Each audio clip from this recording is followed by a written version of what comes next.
All right. So I want to bring in live Vinny Amico. He's a ghost hunter, paranormal investigator here in Arizona. Vinny, this is awesome. First off, just like your backdrop is perfect. We got the shirt, we got the backdrop. I'm loving the whole thing. Thank you for joining Thanks. us tonight. Now, Oh, you're welcome. and this is something you run AZ Ghost Tours, and so you guys take people who go on these ghost tours around different parts around Arizona of places that you can actually do ghost hunting. So I guess just before we even get into some of these places we want to talk about, show people, and they're super interesting, I want to know a little bit more about ghost hunting. What kind of equipment are you using? How did you even get into this? And kind of just explain to us the most basics here. All right, quickly, as a child, I saw my grandfather. That's how I got interested in this. Back in the 60s, nobody gave you the time of day. So as I got older, I started researching. My first case was actually in 1978, a child similar to myself who saw something, didn't understand it. Back then, we didn't have the stuff that we have here today. There is tons of different equipment that's out, from standard EM meters, which basically were used by electricians. We have thermal imaging cameras, we have night vision cameras, devices that are sensors. We have some that are kind of like a proximity sensor, we have vibration sensors, and everything in between. So we carry a lot of gear with, if you see cases behind me, those are pretty much full with stuff. So a lot of And stuff comes out with us. and is the main goal to summon a spirit, to communicate? Like what exactly does that look like when you take out the equipment? All right. Well, a couple things. As a paranormal investigator, we're called into a business or someone's home. They have possible paranormal activity. Our job is to figure out what's going on. 99% of the time, it really is not paranormal. It's something with wiring or the building itself or even the people. As far as our tours and our events, these are all fundraisers that we end up doing throughout the tri-state area, the Phoenix area. I'm from New Jersey. Sorry, I'm used to saying that after 30 years. But we take people out on different types of events. We have tours. We have full blown paranormal ghost hunts, and they're all at different locations. We allow them to use the different equipment. We teach them how to use it. We explain how it's used. We give them a little bit of a training as far as the types of methods that we use, and then we let them have fun. One of our photographers, his name's Nick, he asked me today about the Estes method. He actually wanted me to Mhm. ask you about it. What is that? And is that a common method? It is. It was started in actually Essex, Colorado, like 2015. A team came up with it. The idea is one paranormal investigator sits in a chair with headphones on and blindfolded. They are listening to something which is called a spirit box. For anybody that watched the shows, that's the device that scans the radio stations and it goes Uh-huh. Yeah. as it's going through. So he's listening to that. The rest of the team is actually in a different room and they're relaying questions via a walkie-talkie. The idea is the person sitting there will hopefully answer the questions the spirits are answering for him through the headphones, and he just relays what is being heard. Like through We the do it a little radio? bit differently through he just speaks out loud and have a actual walkie in that room and he relays it. We do it differently because we rather have everybody's there on that actual area, because all of our energies combined could be triggers and bring things in. We don't like to use walkie talkies because they make what we call false positives, equip them to go off. So Okay. we rather be there. We ask the questions right out. When we do our events, we do a group essay session. So we have one person sitting and the rest of the guests, they'll ask questions. And a lot of times it gets extremely involved. It really goes pretty far. Wow. So I know you said 99% of the time it's not paranormal activity, but you guys Right. have certainly seen paranormal Oh, activity. I want to absolutely. go through a few of the locations that you had talked to me about. So let's start with the Mhm. 1910 jail in Globe, Arizona. This Great. is the old Gila County Jail Sheriff's Office. And you were telling me former inmates haunt it, specifically this inmate Kingsley Olds, who was awaiting trial in there. Can you tell me about who he is, and then the haunts, the spirits that you guys have been able to talk to or see or experience there? Okay. Well, basically, June 24th, 1911, himself and two young girls, Lulu and Myrtle Goswick, they went on an errand for the father. It was really hot. They passed the river and they decided to, go in and get wet and cool off.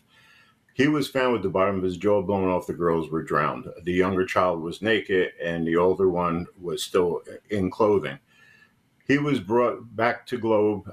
They thought he was guilty. They were going to, hang him right there. They didn't need to wait for a trial. So they ended up putting him in the jail to keep him safe. There was a nurse on duty. Her name was Mona Franks, and she was there taking care of his wound. And he was telling the nurse that the night before, while he was laying there, he saw two girls coming and calling him, like waving him to follow them.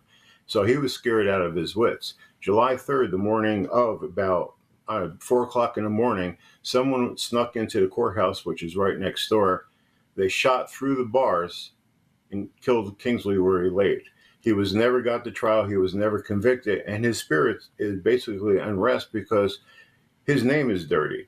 Now, everything that I ended up looking at this case and going through the evidence that we're able to find via newspapers, etc., he probably did not do it, but because of the children being in his care, he felt that he was guilty because he did not take care of them, protect them, and that's why he tried to actually kill himself.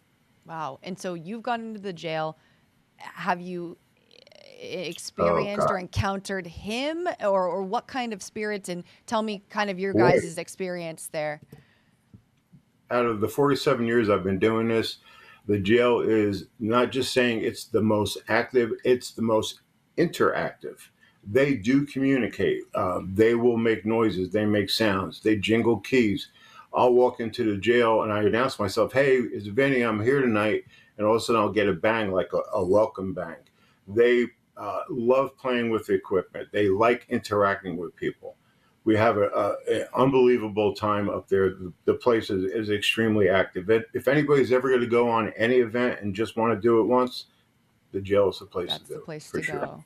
Why do you think it is? I mean, we're seeing pictures of this. Obviously, it looks creepy. It looks haunted. And we've got some video here of you guys actually working inside the jail. Why do you think that is one of the more haunted places you've ever seen? Well, here's an opinion that I have. Everybody knows the term purgatory. Okay. So maybe the jail, for some that are there, it is their purgatory. It's the worst condition, the worst place that they were in their lives, and they are doing their penance. They're being stuck at the jail. Others, for instance, for Kingsley, he wants to clear his name, so he is still earthbound to this earth. Other spirits, there are transient spirits. We might be getting a spirit that was killed in France that happens to be roaming by. The universal highway that's out there, universal conscious. Yeah. We feel that that's all there, but certain spirits are earthbound for a lot of different reasons, being uneasy, trying to clear their name, being wronged in life, sometimes even a fast death, an unexplained death. They have no idea what to do. Interesting. It's like a large shock for them. Fascinating. We're going to go to the next one, but I just want to encourage people, if you're watching live, to send in questions too. Vinny will be able to answer them if you have any questions about ghost hunting, the equipment, the locations, anything like that. Okay, so the Acadia Sanatorium, this is in Oracle, Arizona, a very small town. This was allegedly haunted by the spirit of a nurse who had contracted, tuberculosis from the sick people she was caring for. Can you explain a little bit about the haunts there, this nurse, and then what you experienced inside the sanatorium? Well, here at the sanatorium, we have actually quite a few spirits. Two of the most pronounced is the nurse itself, and also a young child that accidentally killed himself playing with his father's gun. His name was Robert Van Dorn, and he is extremely playful, loves when there's company. We've actually had EVPs, which are actually sounds that equipment will pick up. A lot of times our ears will not hear that, but the equipment actually does. So we've got him EVP recording saying that he wants to play. We bring different devices down there. We bring him toys, which are called trigger objects, which allow them to want to interact. Here he is, right there at Fiddle to the Boy, 1936. Yeah. He loves to play. The nurse, we've done a lot of things with her. We do a quiet session where we actually shut everything down. The only thing we run are recorders, digital recorders, no cameras, no lights, nothing. And we sit there in the dark and we're very quiet. And one of us will start coughing and we'll hear like hard footsteps coming up towards the person that's coughing. The nurse is on duty. She wants to go and check out her patient. We've had a wheelchair that's in that one room move. That is another very interesting place. It's small, but it's packed with a lot of stuff. Wow. Interesting the way you described it, especially Robert, the little boy. Are we Yeah. typically talking friendly spirits, spirits that welcome your He, interaction with them? out of, out of the places I've been, we have not really come across a malevolent spirit. We have come across someone that if you push them a little bit, they do tend to respond negatively. You have to respect, just like anybody else. You go to somebody's house or a party, you want to be respectful to them and their guests. You don't go in there and be, someone that's going to start trouble. And if that happens, sometimes the spirits will sort of, let you know that you're out of line. But all these places, especially Acadia Ranch, he loves company. It is a museum. Not too many people go down there. And whenever we go down, the more time we go to any location, the more familiar they are. So it's like, hey, they're here, they're back again, great. And they come out and they play. Yeah, yeah. So, I mean, it's a visitor, really, So, yeah. loving everybody commenting. Thanks, guys. Spooky season, we love it. One more here, and this one's interesting. The reason I wanted to do the Superstition Mountain Museum specifically is because I want to talk about the plane crash there. And one question here, while it's up, can you only hear the spirits with machines, or can you hear some without? Okay. I'm not going to get too technical, but when we speak, putting out airwaves, our ears, they vibrate, it sends electrical signals to our brain. That's how we hear. Devices, they are magnetic in property, so they will pick up different things, different wavelengths and frequencies that technically our ears are not hearing, but they're able to pick up. Sometimes you do get to actually hear an EVP, but it's extremely rare that you actually get them. A lot of times they are recorded on equipment or cameras, and you do have to review your equipment. Otherwise, you miss 90% of the stuff that's going on there. Right. So you really, the Even with devices help. even with the Estes session, we record all those and review those because while that's going on, we may miss something, but it Yeah. was picked up by the equipment. Okay. That makes sense. Thank you for answering that. So the Superstition Mountain Museum, we're showing a plane crash, and this one is interesting because this was from 2011. So obviously these last two we were talking about, these are really older cases, some over 100 years ago with the 1910 Globe Jail. But this, I mean, 2011, this is pretty recent. This was a family that was on board this small engine plane, and the dad and three young kids all passed away. And this was the Perry family. So Karen Perry, the wife who did not get on the plane that night because she was sick, ended up helping make this memorial at this museum. And that included pieces of that plane.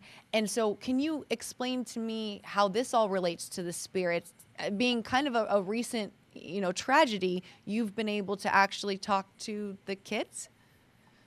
Well, the kids have reached out. I do not believe that they are bound just to the location, to the mountain itself. I do believe, just like anything else, if you're in your house and you hear somebody yell your name outside, you go look out the window. If you're familiar or you want to engage with them, you go forth and do so. So I think when we are there, that they do actually interact with us. We've had a lot of different experiences with voices, with equipment going off. That mountain, that range, there has been so much tragedy there over the years. Yeah. It is also a very respectful place for the Apaches. It's something that a lot of energies, a lot of different cultures have been there. So there's a lot of things that have been brought. There's been giants supposedly in there, winged creatures that are up in there. While we were investigating one time, we were getting rocks thrown at us from, off the property. We couldn't understand it. Then one of our investigators actually saw it look like three bodies running.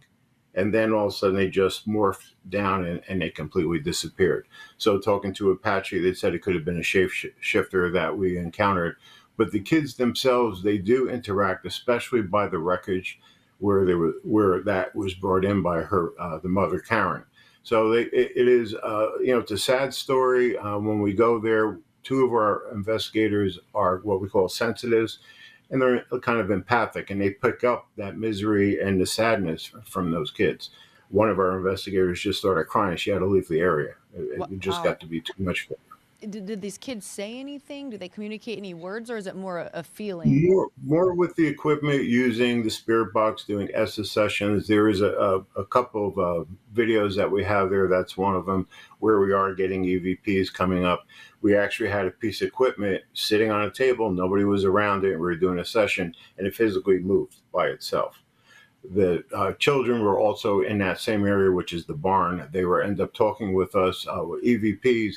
They were playing with something which is called the flashlight method, where we unscrew the front of it, and then they're able to use their energy to bridge the gap to make the light go on. Then when we asked them to take it off, they were removed. During that session, when I said off, it went off, and also you hear EVP saying off, like it repeated Huh. what I said. So Okay. there Okay. was intelligent interaction. Interesting. Wow. I mean, this is completely fascinating. Obviously, you pay attention to all this stuff year round, but a lot of people this time of year are interested just with the Right. Halloween spirit. If people want to go on a ghost tour, or they want have more questions for you, they want to go out with you, where can they find you, and what can people sign up to do with you? Okay. Well, you go to azghosttours.com.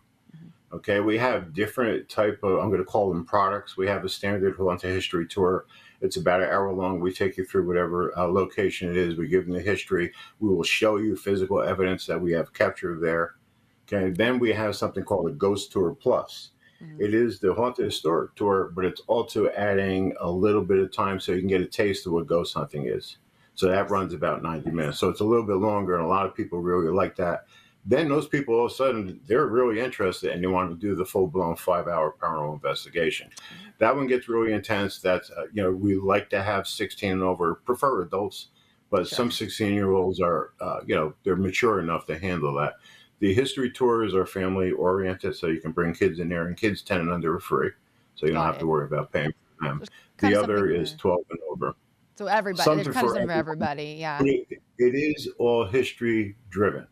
Yeah. There is paranormal twist, there is stories about it, there's evidence shown, but it all is about the history because the history is tied into the paranormal without a doubt. Right. I don't even know if I'm mature enough for your 5 hour one. So Oh, yeah, sure. Got to come up. TBD. Vinny, I Hey, really appreciate it. You coming on here and talking about this. It's fascinating. And yeah, like you said, it's not even just the spirits, it's the history too behind these places. And that's some of the absolutely. most fascinating parts of Arizona too.